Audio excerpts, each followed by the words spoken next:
Résumé de la Chartreuse de Parme Stendhal. Dans l'Italie agitée du XIXe siècle, Fabrice Del Dongo, jeune aristocrate idéaliste, grandit dans une famille conservatrice sur les rives du lac de Côme. Admirateur passionné de Napoléon Bonaparte, il rejette les idéaux pro-autrichiens de son père et rêve d'héroïsme.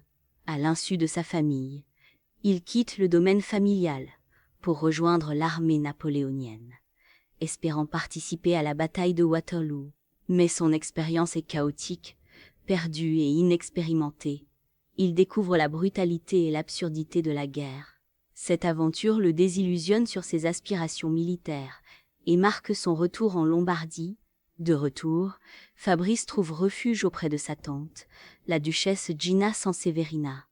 Une femme influente, charismatique et profondément dévouée à son neveu, elle utilise ses relations, notamment avec son amant, le comte Mosca, premier ministre de Parme, pour assurer à Fabrice une carrière dans l'Église. Bien qu'il ne ressente aucune vocation religieuse, Fabrice accepte, voyant là une opportunité d'ascension sociale. À la cour de Parme, Fabrice se retrouve plongé dans un univers d'intrigues politiques et de jalousie. Sa jeunesse et son charme suscitent des inimitiés.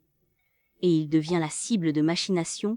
Accusé à tort du meurtre d'un acteur lors d'une querelle, il est emprisonné dans la tour Farnèse, une prison imposante qui domine la ville.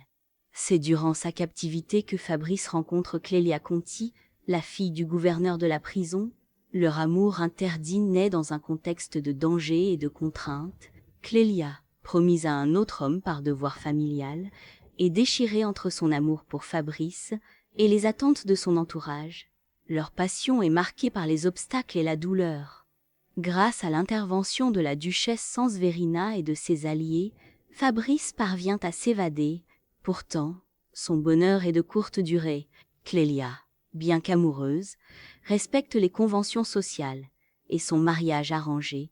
Leur amour, intense mais impossible, reste inachevé. Désabusé par les intrigues de la cour et les désillusions de la vie, Fabrice décide de se retirer dans la Chartreuse de Parme, un monastère isolé. Il espère y trouver la paix et échapper aux tourments du monde. Cependant, la mort prématurée de Clélia brise définitivement son cœur. Rongé par le chagrin et les regrets, Fabrice meurt peu après, laissant derrière lui une vie marquée par les passions, les sacrifices et la quête vaine de bonheur. À travers cette fresque historique et sentimentale, Stendhal dépeint avec profondeur les contradictions humaines, mêlant aventure, amour, désillusion et réflexion sur le destin dans un monde oppressant.